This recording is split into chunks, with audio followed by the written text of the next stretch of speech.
Hello good morning friend, मैं आपका अपना यूट्यूब चैनल नॉलेज ग्रो पर आप सभी सम्मानित छात्र छात्राओं का हार्दिक स्वागत एवं अभिनंदन करता हूं। दोस्तों, आज हम बात करेंगे निश्चय बोधक क्रिया और इच्छा बोधक क्रिया पर।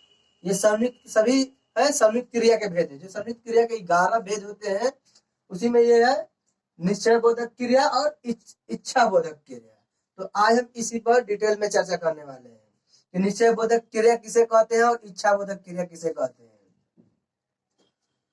क्योंकि ये सभी एग्जामों के लिए अति महत्वपूर्ण क्वेश्चन होते हैं। उत्तर प्रदेश लेखपाल और उत्तर प्रदेश एसआई या यूपी पुलिस के लिए अति महत्वपूर्ण क्वेश्चन होंगे। अभी तक जितने भी हमारे दोस्त हमारे यूट्यूब चैनल को सब्सक्राइब नहीं किए हैं, हमारे यूट्यूब चैनल को सब्सक्राइब कर ले और बेल आइकन को ऑन कर ले ताकि जो भी हम नए वीडियो डाले हमारे दोस्तों के पास जा सके। तो चलिए आज हम बात करते हैं अपने सिलेबस पर। तो निश्चय बोधक क्रिया, तो निश्चय बोधक क्रिया किसे कहते हैं? ऐसी क्रिया जहां कार्य की निश्चय बोधक क्रिया, ऐसी क्रिया जहां कार्य के निश्चय रूप से होने का बोध हो। मतलब किसी भी कार्य को अगर निश्चय रूप से होने का जहां बोध होता है उसे हम क्या कहते हैं? निश्चय बोधक क्रिया कहते हैं। निश्चय बोधक क्रिया कहते हैं।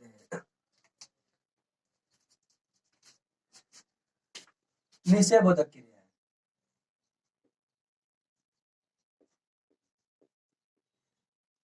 ऐसी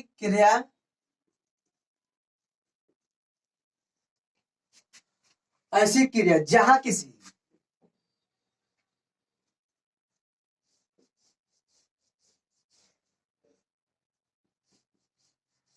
ऐसी क्रिया जहां किसी कार्य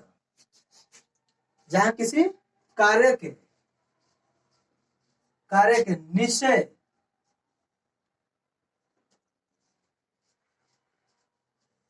का बोध हो। ऐसी क्रिया जहां किसी कार्य के निश्चय का बोध हो। मतलब निश्चय रूप से, मतलब कार्य करने का बोध हो, उसे हम निश्चय बोधक क्रिया। ऐसी क्रिया जहां किसी कार्य के निश्चय का बोध हो उसे हम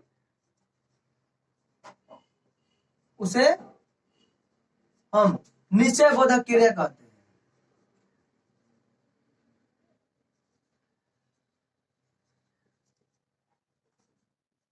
निश्चय बोधक क्रिया कहते हैं।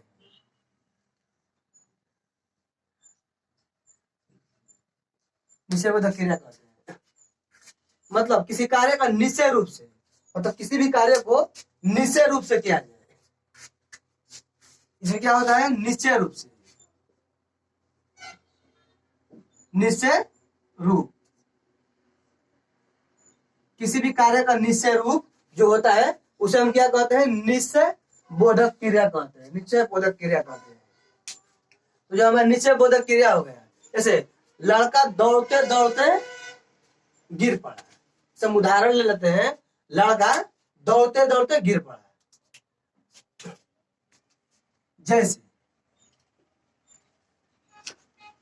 जैसे लड़का दौड़ते दौड़ते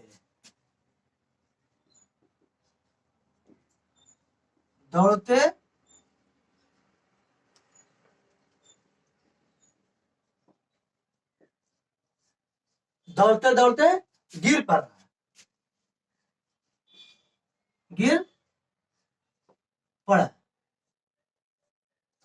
तो ये क्या हो गया? निश्चय बोधक क्रिया, मतलब निश्चय रूप होता है इससे। ऐसी क्रिया जहां किसी कार्य के निश्चय का बोध हो उसे हम निश्चय बोधक क्रिया कहते हैं। मतलब लड़का दौड़ते दौड़ते गिर पड़ा, मतलब निश्चय रूप से वो गिर पड़ा, तो इसे हम क्या कहेंगे? निश्चय बोधक क्रिया कहेंगे। बच्चा रोते रोते सो गया।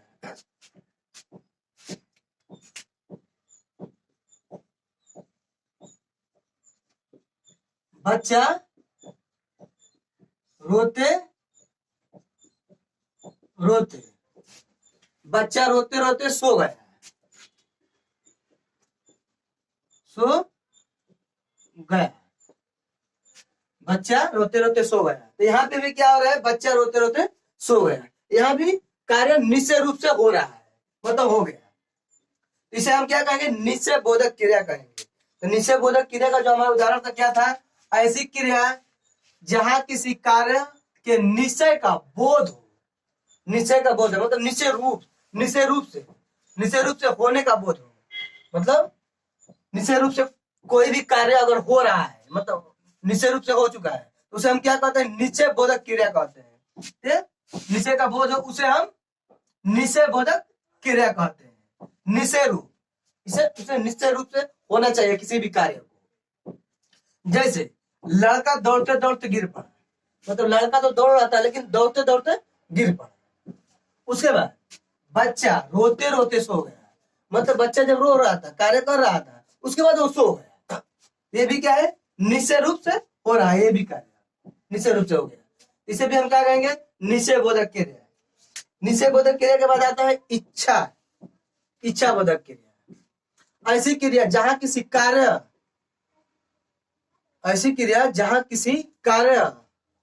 किसी वस्तु की प्राप्ति, मतलब कोई भी चीज को प्राप्ति करने का दिल में इच्छा, मतलब जाहिर प्रकट हो मन में कि मैं एक कलम ले लूं, मैं पढ़ सकता हूं, मैं खेल सकता हूं, मैं दौड़ सकता हूं, मैं लिखना चाहता हूं।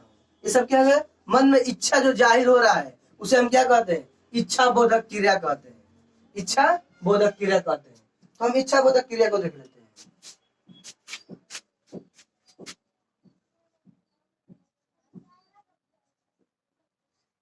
ऐसी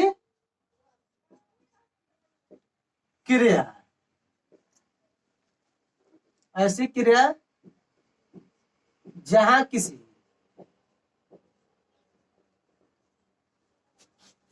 ऐसी क्रिया जहां किसी वस्तु की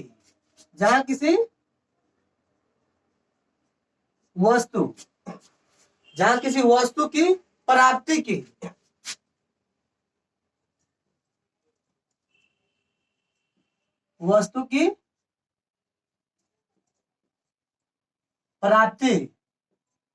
इच्छा का बोध हो, प्राप्ति की इच्छा का बोध हो,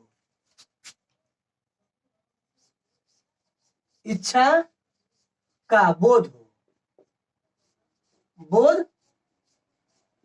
हो उसे हम इच्छा बोधक क्रिया कहते हैं। बोध हो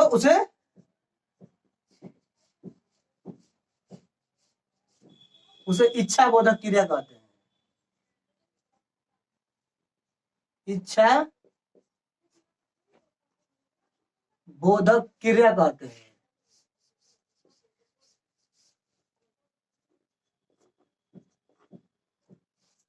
इच्छा बोधक क्रिया कहते हैं।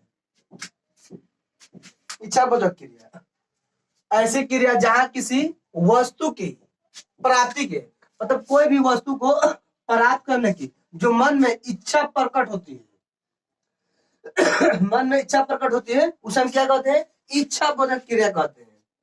इच्छा बोधक क्रिया कहते हैं। जैसे हम किसी दुकान पर गए, कहीं दुकान पर ये पेन बिक रहा है, तो पेन अगर हमको इच्छा जाहिर किया कि मुझे ये पेन चाहिए, तो ये क्या हुआ, इच्छा बोधक क्रिया है। इसे हम इच्छा बोधक क्रिया कहते हैं।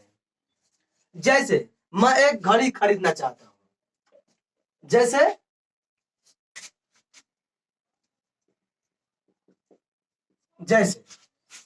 मैं एक घड़ी खरीदना चाहता हूं, मैं एक घड़ी खरीदना चाहता हूं।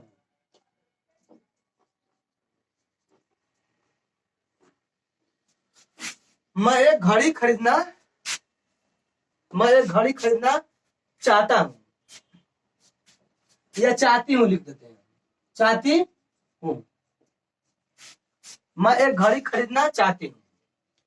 तो ये क्या हो गया, मन में इच्छा जाहिर हुआ कि अगर हम घड़ी की दुकान पे गए, वॉच की दुकान पे गए, तो हम किसी भी वॉच को देखे, अगर किसी भी घड़ी को देखे हम, तो कोई भी घड़ी अगर पसंद आती है तो मन में जो इच्छा जाहिर होता है खरीदने का, तो उसे हम क्या कहते हैं, इच्छा बोधक क्रिया कहते हैं। वह हमने अपने इच्छा के अनुसार कार्य कर रहे हैं, इच्छा के अनुसार कार्य कर रहे हैं, तो उसे हम क्या कहेंगे, इच्छा बोधक क्रिया कहेंगे। उसके बाद राम पढ़ना चाहता है, राम पढ़ना चाहता है, राम पढ़ना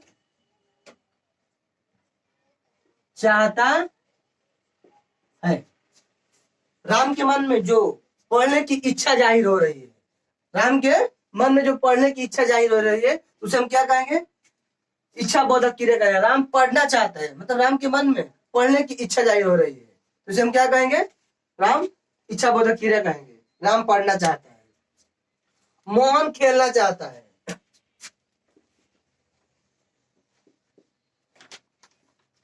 मोहन खेलना चाहता है। इसमें भी क्या हो रहा है, खेलने की इच्छा जाहिर हो रही है। मोहन के जो मन में खेलने की इच्छा जाहिर हो रही है, तो इसे भी हम क्या कहेंगे, इच्छा बोधक क्रिया कहेंगे। तो ये क्या हो गया, ऐसी क्रिया जहां किसी वस्तु की प्राप्ति, वस्तु की प्राप्ति का इच्छा का बोध हो, मतलब यहाँ पे इच्छा का बोध हो रहा है, किसी भी वस्तु को प्राप्त करने के लिए इच्छा का बोध हो रहा है, उसे हम क्या कहेंगे, इच्छा बोधक क्रिया कहेंगे, इच्छा बोधक क्रिया कहेंगे। जैसे मैं एक घड़ी खरीदना चाहता हूँ, मतलब मैं एक घड़ी खरीदनी चाहती हूँ, मतलब यहाँ पुरुष की बात कर रहा है, स्त्री की बात कर रहा है। और यहाँ पे राम पढ़ना चाहता है, मतलब राम पढ़ना चाहता है, पढ़ने का इच्छा जाहिर हो रहा है। यहाँ पे मोहन खेलना चाहता है, तो मतलब मोहन खेलना चाहता है, इसे हम क्या कहेंगे, इच्छा बोधक क्रिया कहेंगे, इच्छा बोधक क्रिया कहेंगे। तो ये हमारे संयुक्त क्रिया के जो उदाहरण थे, निश्चय बोधक क्रिया और इच्छा बोधक क्रिया। अगर दोस्तों हमारा वीडियो अच्छे लगे तो ज्यादा से ज्यादा अपने दोस्तों के पास शेयर करें और हमारे चैनल को सब्सक्राइब करें और बेल आइकन दबाना ना भूलें, ताकि जो भी हम नए वीडियो डालें हमारे दोस्तों के पास जा सके। जय हिंद, जय भारत।